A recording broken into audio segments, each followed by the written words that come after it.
Hello my friends, this is video 3 of our series Sunflowers for Peace, and the theme of this video is Franciscan spirituality.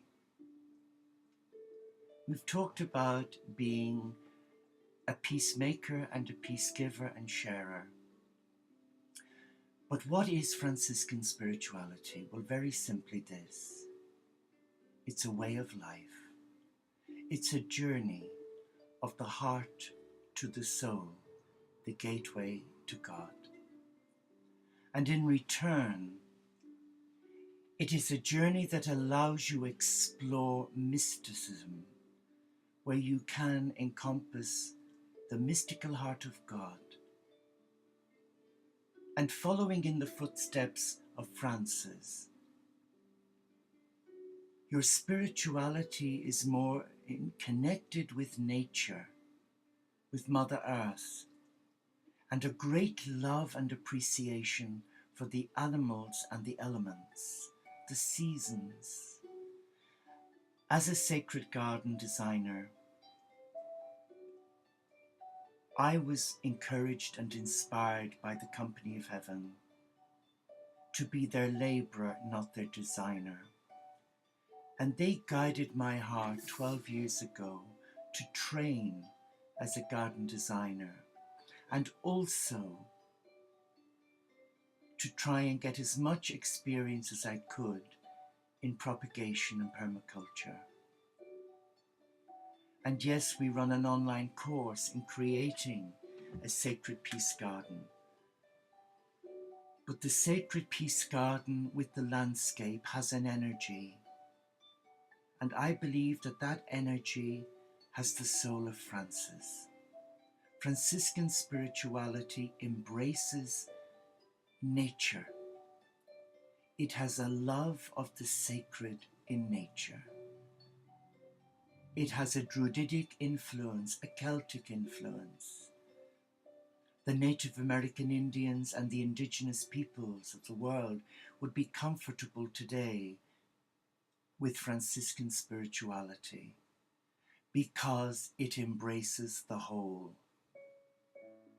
It refreshes the mind, the body and the spirit. It allows the heart connect with soul and spirit. And in that spirituality, restlessness is restored. And one is allowed to catch glimpses of the Supreme in the very essence of all that is sacred and beautiful. So for me, Franciscan spirituality isn't a theory, it is not a philosophy. It's a hands-on delivery of care, caring for myself, ensuring that I am also the recipient of the love from nature by making time to engage with nature. So when I'm in the garden tending flowers and plants, there's a whole new meaning to terms of engagement. You become ever so more mindful and respectful.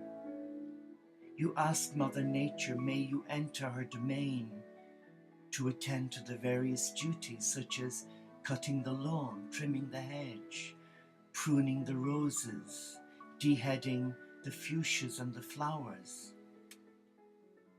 But Franciscan spirituality is more than that. It walks alongside the animal kingdom. And as you know from the many statues of Francis, he's always depicted with the doves and the animals. And that for me is powerful, because I am a great lover of animals. My 3 dogs are such little helpers. They're great little teachers, and their personalities are just mind-blowing. But what is so magnificent is that they are teachers of spirituality. Now, that might be total heresy to some of you who are watching this who may be academic. But when I watch our pets sat relaxed, there is a stillness, isn't there? There's a calmness. They evoke peace, calm, tranquility, and their love is unconditional. And when you're with the animal kingdom, there's a reverence, and the friendship blossoms into something more than owner and pet. You become buddies. But many years ago, 16 years ago, when I was very ill, I had a beautiful dog, my beloved Shimola. She taught me so much. She taught me how to relax. I was always guided in my meditation to look at her and reflect on her posture. And my inner voice would say, allow my creature of love inspire you. She has taken on board your ailments. She walks with you. She is your guide. She is your friend. She incarnated as this animal and she sought you out.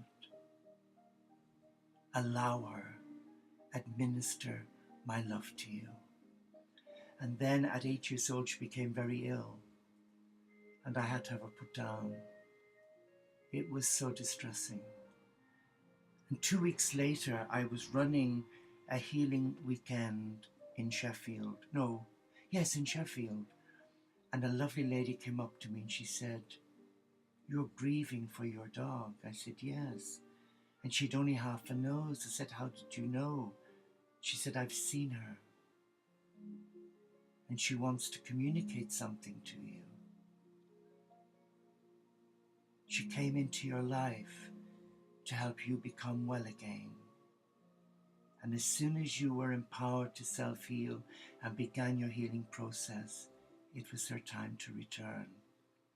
And several weeks later, whilst working in Bradford, another lovely lady came up to me and she gave me a drawing. She was guided to draw this. She said, this is your beloved Shimola. And it wasn't the shape of a dog, it was an angel.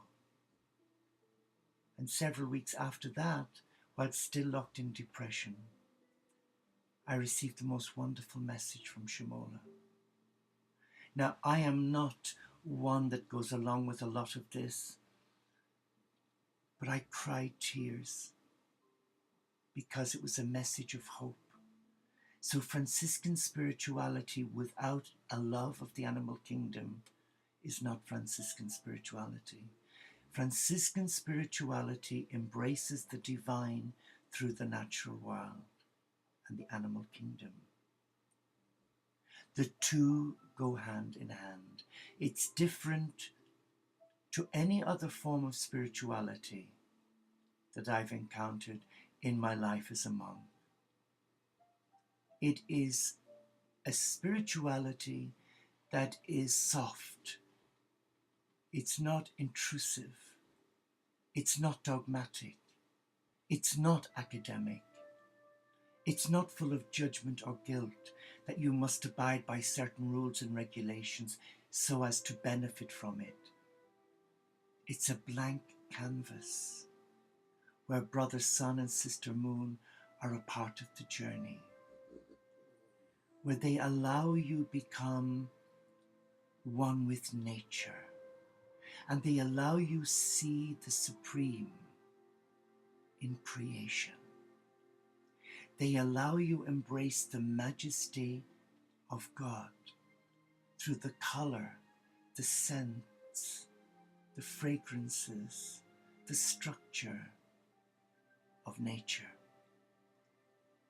And when you see a sunset, your breath is taken to another dimension. And when you are privileged to see a rainbow, then you know your God is with you. Thank you.